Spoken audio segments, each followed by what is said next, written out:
Good morning, students. So today we are going to start our next topic of this chapter, chapter number 11, theory of supply. And today we will discuss law of supply and change in quantity supplied and change in supply. Okay, and this is our lecture number 3. So let's start. So students, first we will study law of supply. So law of supply, what is law of supply? So other things being constant, supply extend with rise in price and contract with fall in price. Okay, कि law of supply आपके पास क्या होगी, क्योंकि there is a positive relation between price of a commodity and its quantity supply. So there is a positive relation, so that's why क्या हुआ, law of supply जो है हमारी क्या हो जाएगी, and law of supply जो है वो हमारी प्राइस के राइज होने पर सप्लाई भी राइज हो जाएगी और प्राइस के कम होने पर सप्लाई भी कम हो जाएगी, because there is a positive relation between price of a commodity and its quantity supply. Okay, so law of supply states that other things remain constant. अब ये भी मैंने आपको बताया था कि हम यहाँ पर अदर थिंग्स रिमेनिंग कांस्टेंट ये क्यों करते हैं. अदर थिंग्स कौन से हैं? ये प्राइस के अलावा और जितने दूसरे डिटर्मिनेंट्स हैं, जैसे price of price of related goods, technology, future expectations, okay, price of factor inputs and goals of a firm, number of firms. Okay, so ये जितने भी सभी डिटर्मिनेंट्स हैं इन सबको हम क्या मान के चलेंगे, कांस्टेंट मान कर चलेंगे, और सिर्फ प्राइस में चेंज होने से सप्लाई में चेंज देखते हैं. So law of supply states that other things remaining constant, there is a positive relationship between on price of a commodity and its quantity supplied. Okay, so thus more is supplied at higher prices. ठीक है, higher prices के ऊपर आप supplier क्या करता है, ज्यादा supply करता है हायर प्राइजेस पर, and less at the lower price. Okay, so the law of supply states that other things remaining constant, quantity supplied increases with increase in on price of the commodity and vice versa. Yes, students. So yes, so here one notification is that it is a common practice to use the term supply and instead of quantity supplied. So thus, it is commonly said that there is a positive relationship between own price and supply of a commodity. But it must be borne in mind that the term supply in relation to own price of commodity always means quantity supplied. Okay, now we will discuss tabular presentation of law of supply. Law of supply के हम tabular presentation देखेंगे. ठीक है, कि tables हैं, पहले हम देखेंगे कि लॉ ऑफ सप्लाई को एक टेबल के जरिए प्रेजेंट करेंगे डाटा के अकॉर्डिंग, एंड देन हम क्या करेंगे, now next is diagrammatic presentation of law of supply. So students, yes, in this table, this table shows that quantity supplied increases from 100 to 200. ठीक है, units. When own price of the commodity increases from 10 to 11. ठीक है, 10 to 11 rupees. जब price हमारे 10 से 11 rupees हो जाते हैं तो सप्लाई हमारी वो 100 से 200 यूनिट्स पर हो जाएगी. Okay, likewise it increases from 200 to 300. अब इसी तरीके से 200 से 300 हो जाएगी. When price increases from 11 rupees to 12 rupees per unit, so implying that there is a positive relationship between own price of the commodity and its quantity supply. Okay, now the diagrammatic presentation of the law of supply. तो ये बिल्कुल simple है आपके पास. जैसे आपने जो data लिए हैं, आप विदाउट डाटा अगर बनाए तो मतलब जब आपके पास प्राइस क्या थे, यहाँ पर देखिए प्राइस आपके पास ओपी है, ओपी है, तो इसके ऊपर आपके पास क्वांटिटी कितनी हो जाएगी, क्वांटिटी सप्लाई ओ क्यू. जैसे आपके प्राइस राइज होकर ओपी 1 हो गए, ओपी 1 हो गए, तो वहां पर क्वांटिटी सप्लाई आप देख रहे हो कितनी हो रही है, यहाँ पर क्वांटिटी सप्लाई ओ क्यू 1 हो रही है, ओ क्यू 1. ओके, सो एक पॉइंट ये आया, एक पॉइंट ये आया, और इन दोनों को मिलाने से जो कर्व बना वो देख रहे हैं हम, अपवर्ड स्लोपिंग कर्व है एसएस. तो ये हमारा क्या हुआ, सप्लाई कर्व जो अपवर्ड स्लोपिंग बन रहा है. तो this figure shows that price is indicate, मतलब कि हम in which price shows on the y axis and quantity supplied on the ox axis, and s curve is a supply curve. ठीक है, ये s curve जो आपका supply curve है, and it slopes upward and it shows increases in quantity supplied in response to increase in own price of the commodity. So thus quantity supplied increases from OQ to OQ1 when price rises from OP to OP1. Yeah. So now the next is assumptions of the law of supply. अब कोई भी law बनाया जाता है, कुछ भी बनाया जाए तो उसकी कुछ assumption होती है, यानी कि हम कुछ मान के चलते हैं कुछ चीजों को, तभी हमारा जो है कोई जो लॉ है वो क्या होता है, इम्प्लीमेंट करता है उस चीज को जो हम बताना चाह रहे हैं। तो कुछ assumptions जो होती हैं जरूर होती हैं किसी भी थ्योरी की, किसी भी लॉ की। ठीक है, तो यहाँ हम देखते हैं जब हमने लॉ ऑफ सप्लाई बताया तो उसके लिए हमने क्या क्या चीजें मानी कि अगर ये चीज होगी तो ये लॉ ऑफ सप्लाई डेफिनेटली क्या होगा, अप्लाई होगा। So important assumptions of the law of supply are as this. तो स्टूडेंट मैंने अभी आपको पीछे डेफिनेशन बताई लॉ ऑफ सप्लाई की, other things being constant, supply extend with rise in price and contract with fall in price. तो उसमें other things being constant है, सो वही जो वो हमारा क्या है, वही हमारी एजम्पशन है, उसको हम मान के चल रहे हैं। तो हम क्या करेंगे, उसको अलग अलग करके लिख लेंगे तो वो हमारी एजम्पशंस बन जाएंगी। जैसे there is no change in the price of the factor of production, जो हमारे फैक्टर ऑफ प्रोडक्शन के प्राइस है उनमें कोई चेंज नहीं आना चाहिए। There is no change in technique of the production, जो हमारी जो भी टेक्निक हम यूज कर रहे हैं प्रोडक्शन करने की, वो टेक्निक में कोई भी चेंज नहीं आना चाहिए। There is no change in the goal of a firm, एक फर्म का जो गोल है, चाहे वो सेल मैक्सिमाइजेशन का गोल है, चाहे वो प्रॉफिट मैक्सिमाइजेशन का गोल है, उसका वो गोल चेंज नहीं होना चाहिए। And there is no change in the price of related goods, तो प्राइस ऑफ रिलेटेड गुड्स होते हैं जैसे सब्स्टिट्यूट गुड हो गए हमारे। ठीक है, तो उन रिलेटेड गुड्स के प्राइस में कोई चेंज ना आए। There is no change in price of commodity in the near future, near future में किसी को उस कॉमोडिटी के प्राइसेस में नो चेंज। ठीक है, कोई चेंज ना नहीं आना चाहिए। And the government policy relating to price and production of the commodity does not change. ठीक है, जो टैक्स और सब्सिडीज से रिलेटेड गवर्नमेंट की पॉलिसीज होती हैं उसमें कोई भी चेंज नहीं आए। तो ये सब क्या हो जाती है, हमारे लॉ ऑफ सप्लाई के assumptions. Okay, so broadly the law of supply assumes that all other determinants of supply of a commodity other than own price of the commodity remain constant. Okay, so now the next topic is exceptions of the law of supply. Law of supply के अब कौन कौन सी exceptions हैं वो हमने study करनी है, यानी कि वो पॉइंट देखने हैं जहां पर ये लॉ ऑफ सप्लाई आपका अप्लाई नहीं होता।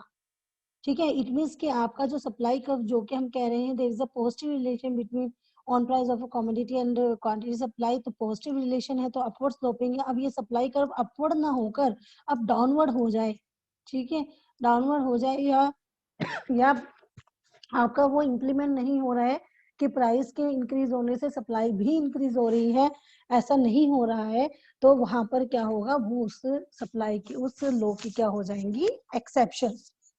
ओके, तो हम देखते हैं यहाँ पर लॉ ऑफ सप्लाई के एक्सेप्शन।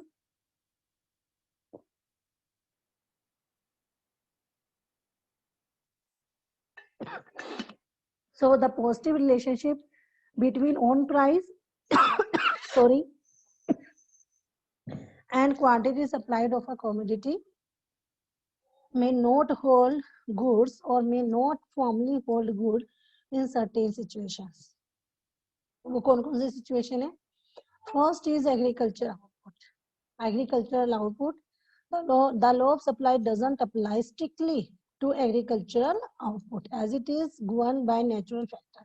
क्योंकि जो एग्रीकल्चर होता है, आपको पता है जो एग्रीकल्चर आउटपुट है वो नेचुरल फैक्टर के द्वारा गवर्न होता है, यानी कि वहां पर आप जो है अपनी मर्जी से उसके प्रोडक्शन को कम या ज्यादा नहीं कर सकते। ठीक है, तो कभी ऐसा भी हो सकता है कि कोई हाँ, यहाँ पर क्लाइमेटीज आ जाए, कोई डिजास्टर आ जाए, ठीक है, किसी भी यहाँ नेचर में कोई चेंजेस आने की वजह से आपके किसी साल जो है वो क्रॉपिंग बहुत अच्छी ना हो, प्रोडक्शन बहुत ज्यादा ना हो, और लेकिन उस टाइम पर प्राइसेस बहुत हाई हो, तो आप क्या कर सकते हैं, वो तो प्रोडक्शन को आप इंक्रीज नहीं कर सकते। तो यहाँ पर क्या हुआ कि यहाँ पर वो लॉस अप्लाई नहीं होता, और कई बार ऐसा होता है कि प्राइसेस कम होते हैं, फिर भी जो है जो एग्रीकल्चर में जितनी आउटपुट है, वो जितनी आउटपुट होती है वो तो होगी ही, उसमें आप चेंजेस नहीं ला सकते. The law of supply doesn't apply strictly to agriculture output as it is governed by natural factors. So it due to the natural calamities there is a fall in the production of wheat. Wheat की production में कमी आ गई natural calamities की वजह से.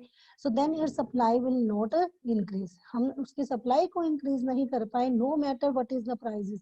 अब ये कोई मैटर नहीं कर रहा है यहाँ पर कि प्राइस कितने हैं, क्या पता प्राइस उस टाइम पर बहुत ज्यादा हाई हो, लेकिन वो मैटर नहीं करता क्योंकि हमारे पास सप्लाई नहीं है, हम सप्लाई को इंक्रीज नहीं कर सकते हैं. ओके.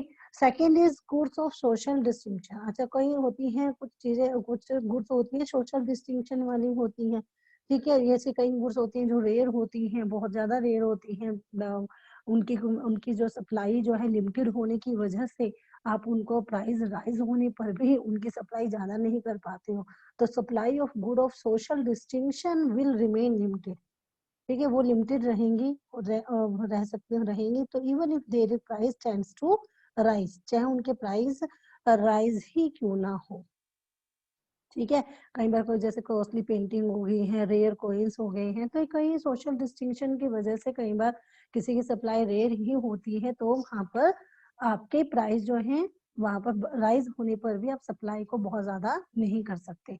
ठीक है. So next is perishable goods. Perishable goods सबको पता है कौन सी होती है पेरिशेबल गुड्स, जैसे वेजिटेबल हो गए, फ्रूट्स हो गए, जो नाशवान गुड्स होती हैं, जो आप बहुत लंबे टाइम तक जिनको स्टोर करके नहीं रख सकते. So at a given point of time sellers may be willing to sell more of the perishable goods even at the lower price. मजबूर होता है एक सेलर पेरिशेबल गुड्स को उस टाइम पर भी बेचने के लिए जब उसके प्राइसेस के उसके उस वाले प्रोडक्ट के प्राइस लो ही क्यों ना हो, क्योंकि वो पेरिशेबल गुड्स है, उनको बहुत लंबे टाइम तक स्टोर करके नहीं रखा जा सकता, अदरवाइज वो क्या हो जाएंगे, खराब हो जाएंगे. So this is because shelf life of perishable good is very short. okay. इसके अलावा आप कर सकते हो जैसे disposal of old stock. Disposal of old stock में जैसे in order to clear old stocks, for example when season changes or the renovating their stores, firms firms hold clearance sales, so seller increases supply even if the prices are low. अच्छा, और क्या कर सकते हो, non availability of resources. So if productive resources are limited, so production and supply of a good cannot be increased even if the prices are rising. Okay.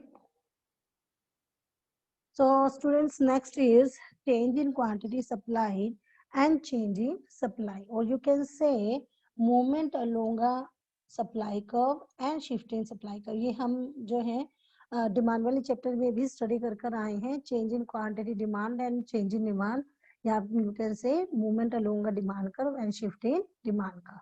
तो ये हम supply के टर्म में, सप्लाई के फॉर्म में हम इसको ऊपर स्टडी करेंगे, और हमने डिमांड के उसमें देखेगी. ठीक है. तो change in quantity supply and change in supply. अब यहाँ पर क्या है, जो चेंज इन क्वांटिटी सप्लाई है, अब ये क्या है, ये चेंज इन क्वांटिटी सप्लाई जब आपके प्राइजेस में चेंज होने से, ठीक है, प्राइजेस में चेंज होने से आपकी क्वांटिटी सप्लाई जो है वो चेंज होती है, and other things remain constant.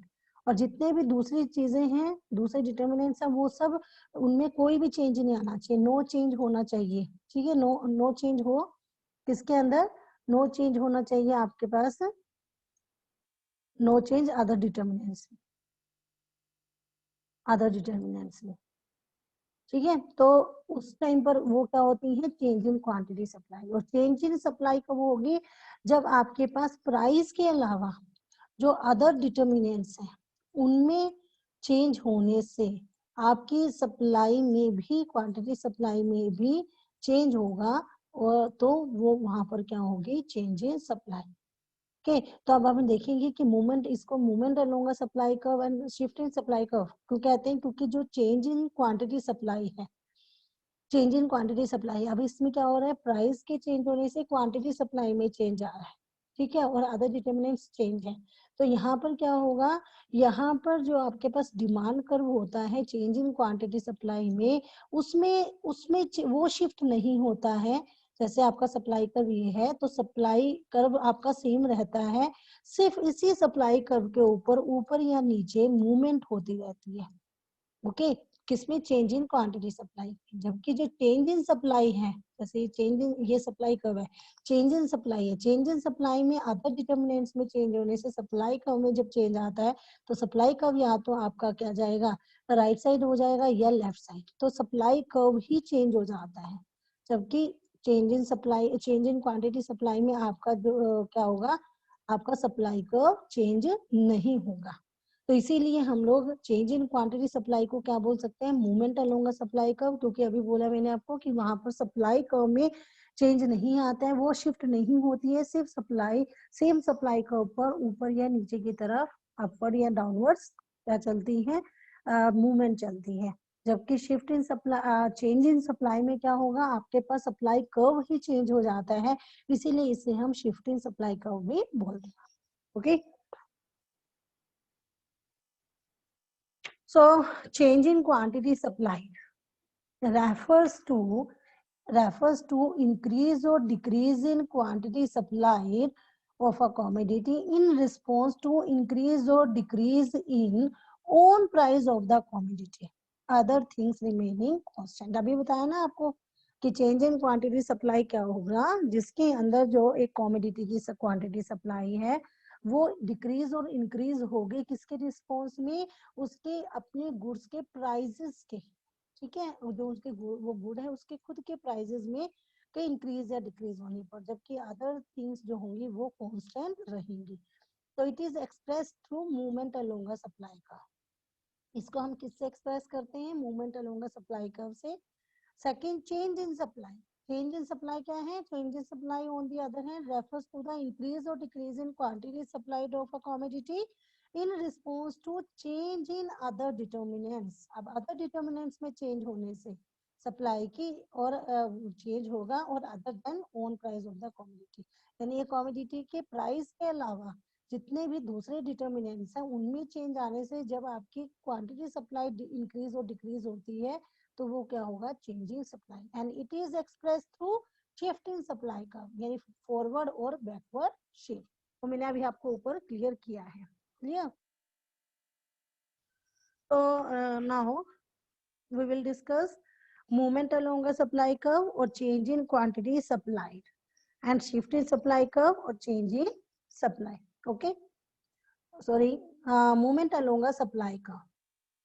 So movement along a supply curve or change in quantity supply when due to change in, अब movement along a supply curve मैंने बताया जब आपके पास क्या है, आपके एक गुड के अपने प्राइजेस में चेंज होने से, ठीक है, when due to change in own price of the commodity its quantity supply changes, ठीक है, इसकी खुद की क्वांटिटी सप्लाई क्या हो जाती है, चेंज हो जाती है। It is expressed by different points on the supply curve, so it is also called movement along a supply curve or change in quantity supply, ठीक है, क्योंकि उसी एक सप्लाई कर्व के ऊपर ये डिफरेंट डिफरेंट पॉइंट्स के द्वारा एक्सप्रेस किया जाता है इसको। तो ये मूवमेंट अलोंग सप्लाई कर्व होगा, या आप कह सकते हैं change in quantity supply. So increase in quantity supplied of a commodity due to rise, अब क्या, अब किसी को जो क्वांटिटी सप्लाइड है, ठीक है, किसी भी कमोडिटी की क्वांटिटी सप्लाइड है वो इंक्रीज कब होगी, इंक्रीज होगी due to rise in own price of the commodity, जब उसकी अपने गुड के प्राइजेस राइज हो जाए, ठीक है, जब प्राइस राइज होंगे तो क्वांटिटी सप्लाई भी इंक्रीज होगी, ठीक है। सो यहाँ पर जब प्राइस के राइज होने पे क्वांटिटी सप्लाइड इंक्रीज होती है तो उसको बोलते हैं extension of supply. Okay, so increase in quantity supply of a commodity due to rise in its own price is called extension of supply, and decrease in quantity supply due to falls in its own price. अब quantity supply decrease कब होगी, जब उसके अपने prices जो हैं वो fall हो जाएंगे, ठीक है, तो उसे क्या बोलेंगे, contraction of supply. Okay, so decrease in quantity supply due to falls in its own price is called extension, contraction of supply. Okay, एक तो हमारे पास आया एक्सटेंशन ऑफ सप्लाई और एक ये आया contraction of supply. Okay, second is shift in supply curve or change in supply. अब इसमें जो शिफ्ट इन सप्लाई कब होगा, इसमें जब क्या होगा, जब इसमें सप्लाई में चेंज आएगा तो सप्लाई या तो इंक्रीज होगी या डिक्रीज होगी यहाँ पर। तो यहाँ पर जब सप्लाई इंक्रीज या डिक्रीज होती है, राइज या फॉल्स होती है, तो वहां पर एक्सटेंशन या कॉन्ट्रैक्शन की जगह क्या होता है, वो increase in supply and decrease in supply. Okay, so this type of change takes place when quantity supplied changes due to change in other factors, due to change in the factors other than own price. Price के अलावा जितने भी दूसरे determinants है, दूसरे factors है, उनमें change आने से जब क्वांटिटी सप्लाई चेंज होती है, ठीक है। सो सच एज चेंजेस जैसे इन टेक्नोलॉजी और change in input prices. Okay, so it is called shift in supply curve. इसे क्या बोलेंगे, shift in supply curve. In this case the entire supply curve इधर शिफ्ट अपवर्ड और द टू द लेफ्ट और downward to the right to the initial supply curve. तो ये जो इस केस के अंदर जो हमारा सप्लाई कर्व होगा वो टोटली क्या हो जाएगा, शिफ्ट हो जाएगा, या तो अपवर्ड शिफ्ट हो जाएगा, ठीक है, या अपवर्ड टू द लेफ्ट और डाउनवर्ड, या फिर वो डाउनवर्ड टू द राइट होगा, शिफ्ट हो जाएगा हमारे इनिशियल सप्लाई कर्व से। So when due to change in these other factors supply falls, it is called decrease in supply. अगर इन फैक्टर्स में चेंज होने से, अदर फैक्टर्स में चेंज होने से सप्लाई फॉल्स हो जाती है, तो इसको बोलते हैं decrease in supply. And when supply rises, जब सप्लाई राइजेस होती है तो it is called increase in supply. Clear? So first is extension and contraction of supply. So extension and contraction of supply. So extension, when change in quantity supplied of a commodity is caused by change in its own price.